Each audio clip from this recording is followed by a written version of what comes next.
My name is Clara Hayes. I'm 32 years old, and I'm a senior software engineer for a tech company in Seattle. Right now, I'm sitting at my mother's polished mahogany dining table, trying to look interested as she flips through a glossy photo album. Each page showcases a different angle of my brother Mark's newly purchased, sprawling 5-bedroom house in the suburbs. The chef's kitchen got a full 2 minutes of commentary. The spa-like master bath, another 3. Then, she paused, looked up from the album, and fixed me with a smile that didn't quite reach her eyes.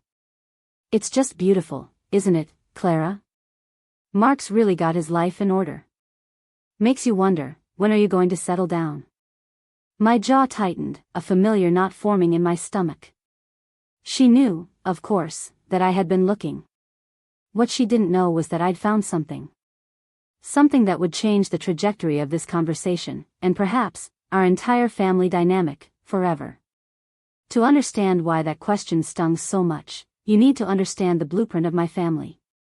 My mother, Eleanor, always had a very clear vision for what a successful life looked like, especially for her children.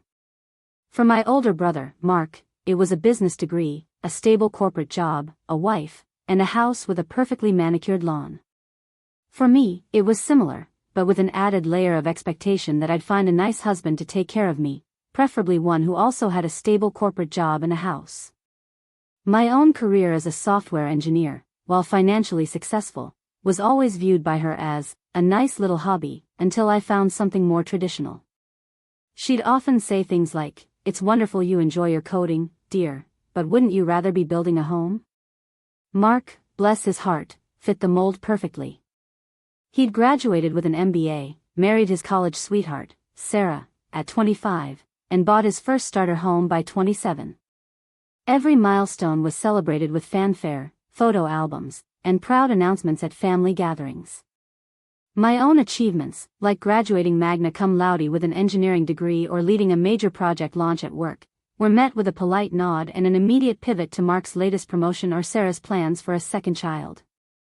The phrase, "settle down," became a recurring theme in conversations with my mother, a subtle but persistent reminder that despite my independence and financial stability, I was still, in her eyes, adrift.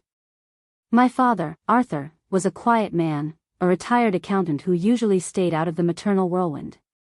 He'd offer a sympathetic look from across the table sometimes, a small, almost imperceptible shake of his head when Mom was particularly relentless. But he never intervened, never challenged her narrative. It was just the way things were. For years, I tried to prove myself on her terms, bringing home boyfriends I thought she'd approve of, even once considering a career change to something less demanding. But the truth was, I loved my work. I loved the challenge, the problem solving, the tangible results of my efforts. And I loved my independence.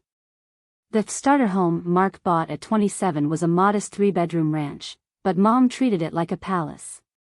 Every family dinner, every holiday, the conversation would inevitably drift to Mark and Sarah's latest renovation project, their growing garden, or the upcoming baby shower. I'd smile, nod, and make appropriate noises, all the while feeling a quiet ache. I lived in a perfectly nice, if somewhat small, apartment in the city, close to my job, and while I enjoyed the freedom it offered, Mom's constant comparisons made it feel temporary, a stepping stone to the real life I was supposed to be building. What I didn't understand yet was just how deeply ingrained her definition of settled was, and how little room it left for my definition. A few months ago, Mark and Sarah announced they were upgrading. They'd outgrown the ranch with their 2 young children and were moving into a much larger, custom-built house in an even more exclusive suburb. Mom was ecstatic. The news dominated every phone call, every family text chain. She started planning a housewarming celebration before they'd even closed, meticulously selecting new serving dishes and linens. I was genuinely happy for Mark, but the relentless focus on his expanding domestic empire felt like a spotlight shining directly on my own perceived lack of progress. I was 32, single, and still renting. The "settle down" narrative intensified, becoming less a question and more a gentle but firm command. I'd been quietly looking at homes for about a year.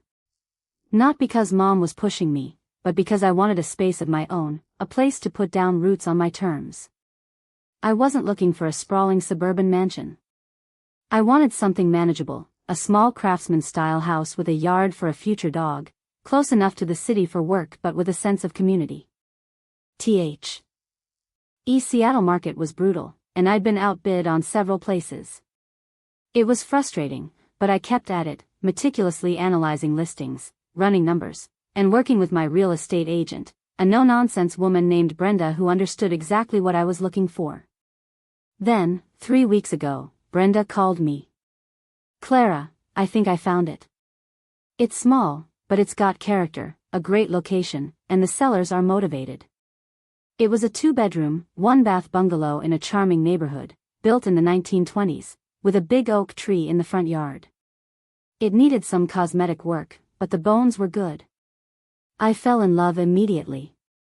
I put in an offer, and to my surprise, it was accepted. The next few weeks were a blur of inspections, paperwork, and late-night calls with my mortgage broker. I kept it quiet. Not because I wanted to surprise anyone, but because I wanted to secure it, to make it real, before Mom could inject her opinions or comparisons.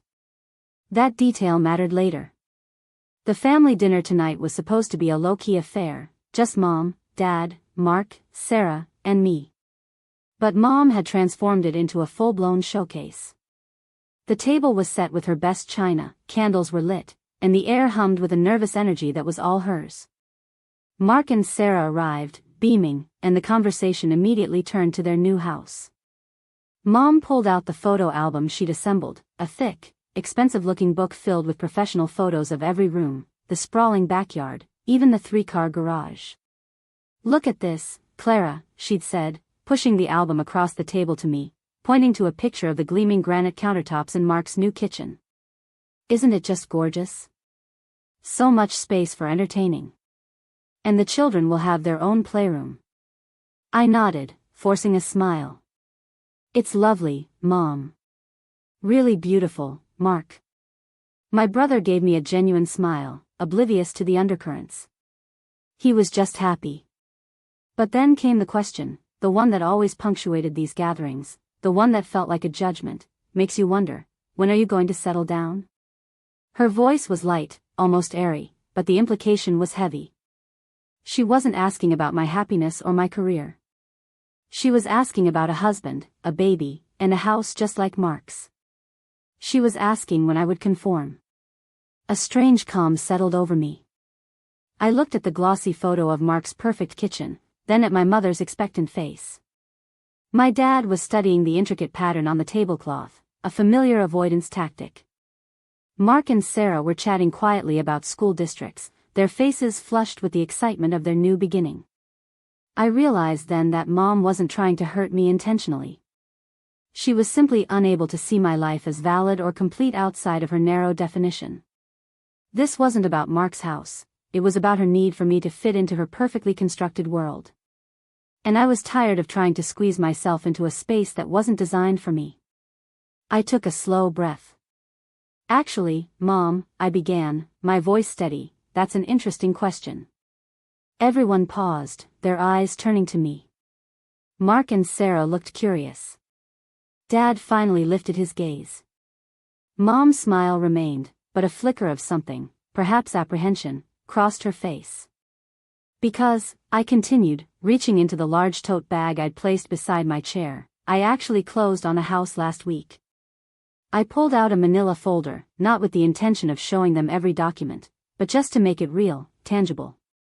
From inside, I extracted a single photo, one I'd taken with my phone the day I got the keys, a picture of me standing proudly in front of my little craftsman bungalow, the big oak tree dappling the sunlight. I slid the photo across the table to Mom. Her eyes widened as she picked it up, her perfectly manicured thumb brushing against the glossy surface. The smile on her face slowly, almost imperceptibly, faltered. She looked from the photo to me, then back to the photo. Mark leaned over, curious, and gasped softly. "Clara, you bought a house? That's amazing." Sarah echoed his sentiment, a genuine warmth in her tone. Dad finally spoke, his voice a little hoarse. "Well, I'll be. That's wonderful news, sweetie. Mom, however, was silent. Her gaze was fixed on the picture of my modest 2-bedroom, 1-bath home. It was smaller than Mark's starter home, certainly smaller than his new mansion, but it was mine. The silence stretched, thick and uncomfortable. Finally, she cleared her throat. Oh. Well, Clara. That's unexpected. It's quite cozy. The word cozy hung in the air, a thinly veiled judgment. It wasn't the sprawling, impressive house she envisioned. It wasn't a grand statement. It was just a home. My home. I met her gaze, a small, genuine smile on my face. It is cozy, Mom. It's exactly what I wanted. It has a great yard for a dog, and it's close to work. And I closed last week, so I've already started painting the living room. I didn't elaborate, didn't try to justify its size or location. It didn't need justification. Mark and Sarah immediately started asking questions about the neighborhood, the renovation plans, genuinely excited for me. Dad even offered to help with some of the minor repairs. The conversation had shifted, irrevocably. The spotlight was no longer solely on Mark's grand achievement, but on my quiet, independent one. Mom eventually recovered, offering a more enthusiastic, if still slightly forced, congratulations. But the air around her had changed. The usual triumphant gleam in her eyes was gone, replaced by a sort of bewildered resignation. The photo album of Mark's house, which had been the centerpiece of the evening, was quietly pushed to the side, no longer the sole topic of conversation. The rest of the dinner was surprisingly pleasant, filled with actual conversation about my plans, my excitement, and even some of my work projects, which for once, Mom listened to with genuine interest, or at least, without immediately pivoting to Mark. In the weeks that followed, the dynamic shifted in subtle but significant ways. Mom still talked about Mark's house, of course, but she also started asking about my house. She even offered to come help me pick out paint colors, an offer I politely declined, preferring to make those decisions myself. The phrase, "settle down," still surfaced occasionally, but it no longer carried the same weight. It felt less like a command and more like an echo, a habit she couldn't quite break. I had, in my own quiet way, settled down. I'd found my home, not the one she'd drawn on her mental blueprint, but the one I'd built for myself.